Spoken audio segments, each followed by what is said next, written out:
उस पूरे षड्यंत्र के पीछे की पूरी साजिश की तारें कैसे कैसे जुड़ी हुई हैं वो भी सब आपके सामने रखूं। एक बात से अपनी बात शुरू करता हूं। किसी भी ब्रांड को, इंस्टीट्यूशन को, विश्वास को बनाने में वर्षों लग जाते हैं, जिंदगी खप जाती है। और किसी पर झूठे आरोप लगा करके 1 मिनट में उसको ढाया जा सकता है, लेकिन हम ढहने वालों में नहीं है।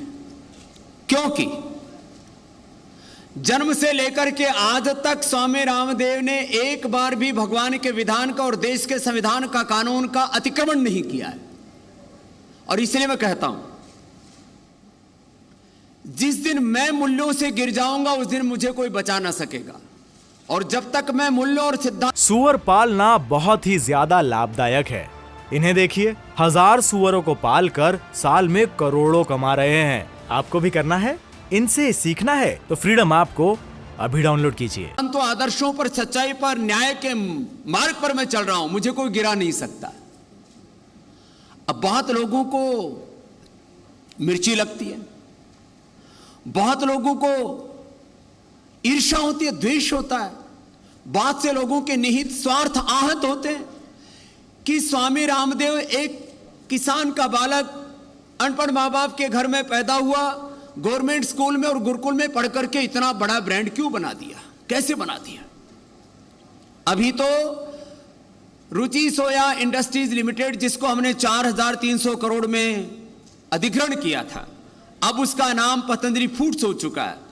उसकी नेटवर्थ, उसका मार्केट कैप आज लगभग 50,000 करोड़ रुपए खड़ा हो गया।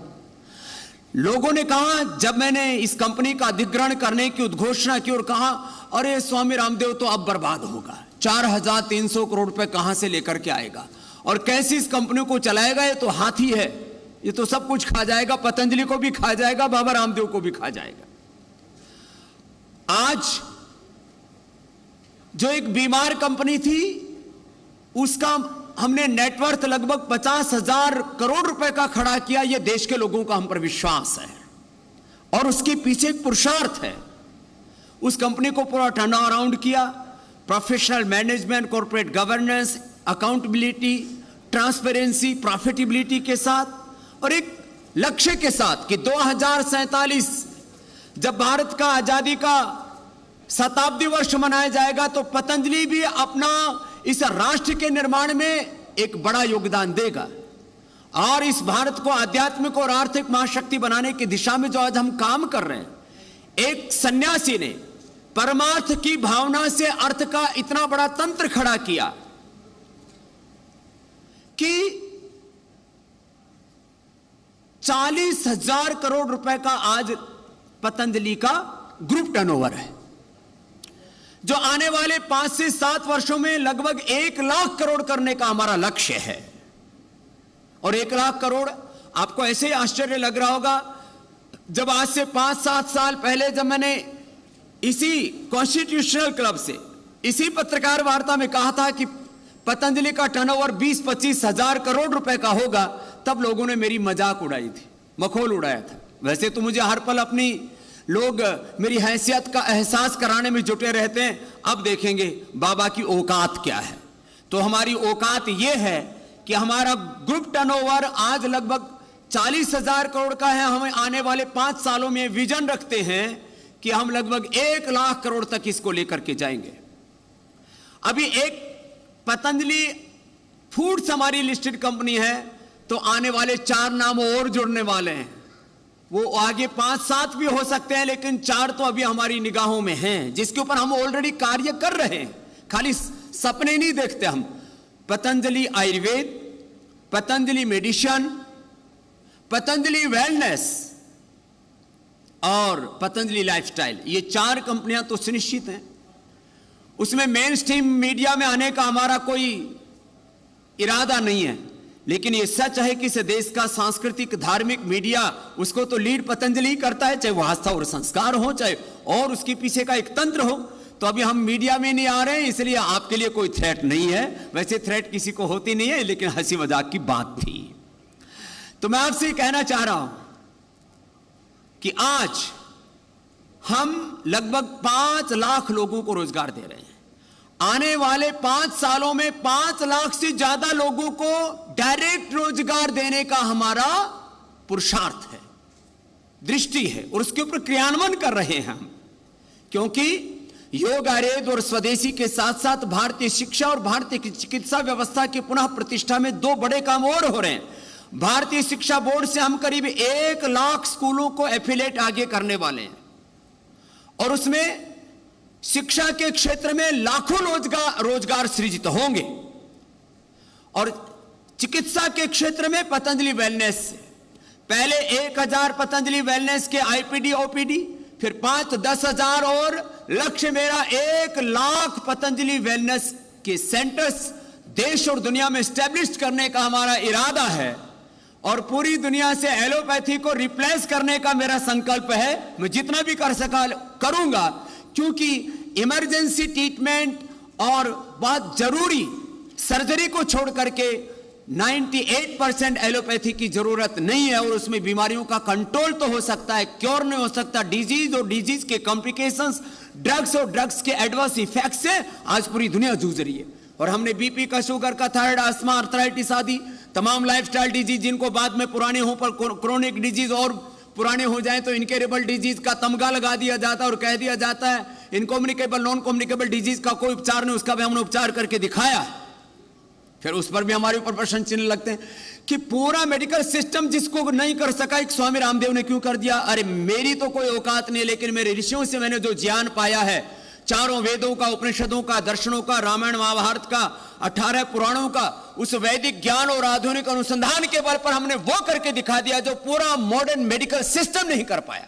हमने डायबिटीज के पेशेंट को नॉन डायबिटिक किया। मैं अगले बार आपको एक लाइव कॉन्फ्रेंस करने वाला हूं यही प्रेस की, जिसमें मैंने जिनको टाइप 1 डायबिटीज पेशेंट को क्योर किया है, मैंने जिन BP, thyroid, asthma, arthritis, hepatitis, fatty liver से लेकर के वो तमाम disease, liver kidney failure patients को जिनको मैंने बचाया है, उन पेशेंट्स को भी आपके सामने लाइव लाने वाला हूं। और सुप्रीम कोर्ट में हम एक केस फाइल करेंगे, ऑलरेडी कर चुके हैं, उसको थोड़ा और आगे लंबा लेकर के चलेंगे कि एक इंटीग्रेटिव पैथी की बात होनी चाहिए। केवल एलोपैथी में पूरी विश्व के आयुर्विज्ञान को समेट दिया जाए, यह तो अन्यायपूर्ण है। खैर, तो हम 5 लाख से ज्यादा लोगों को रोजगार देंगे, हेल्थ और एजुकेशन सिस्टम को एक नया आयाम दे करके। हम इस देश को खाद्य तेलों में आत्मनिर्भर बनाने के लिए, जिसके लिए हमारे देश के देवतुल्य श्रद्धेय प्रधानमंत्री श्री नरेंद्र मोदी जी ने 12 हजार करोड़ की 12,000 करोड़ रुपए की सब्सिडी दी है कि देश में करीब 2.5 से 3 लाख करोड़ रुपए की हमारी फॉरेन करेंसी की हानि होती, हमारे रुपए का डिवेल्युएशन होता, अमूल्य न होता हमारे रुपए का। 2.5 से 3 लाख करोड़ रुपए एडिबल ऑयल में चला जाता है। हम अपने देश को आत्मनिर्भर क्यों नहीं बना सकते खाद्य तेलों में।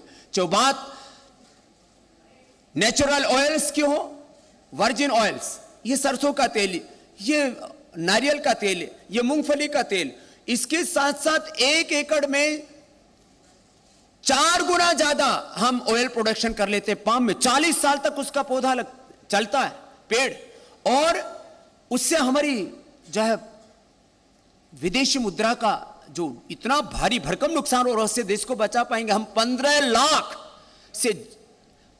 लाख एकड़ से ज्यादा जमीन पर पाम प्लांटेशन करने वाले हैं। यह देश की आर्थिक समृद्धि में, इस देश को आर्थिक गुलामी और दरिद्रता से मुक्ति दिलाने में एक बड़ा पुरुषार्थ होगा पतंजलि का।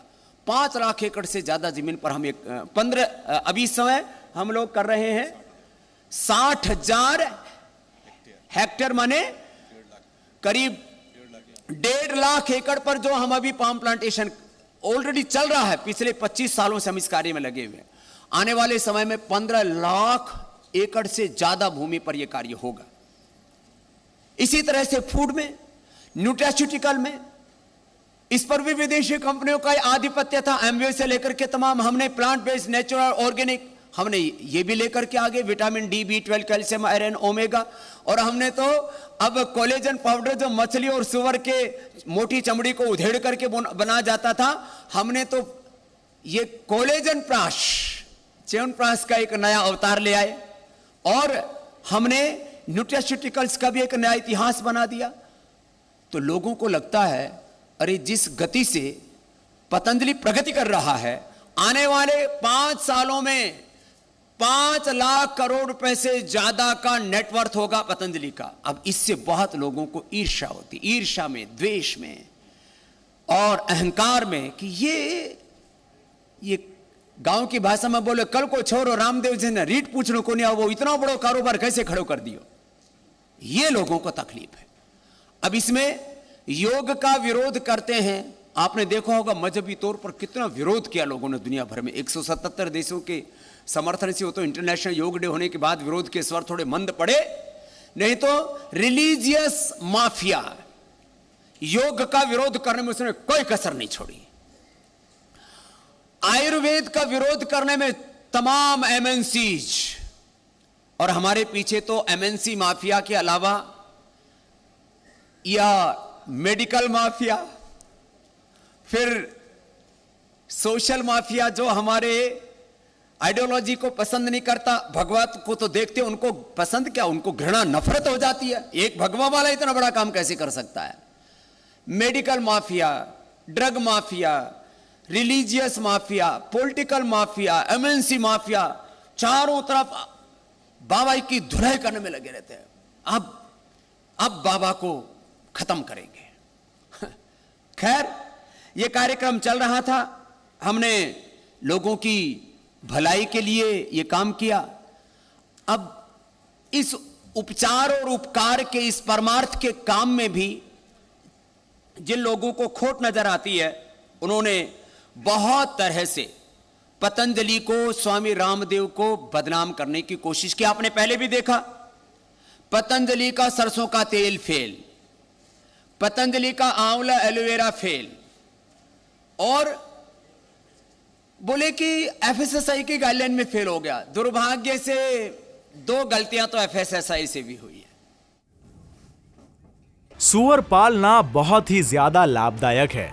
इन्हें देखिए, 1000 सूअरों को पालकर साल में करोड़ों कमा रहे हैं। आपको भी करना है, इनसे सीखना है तो फ्रीडम ऐप को अभी डाउनलोड कीजिए।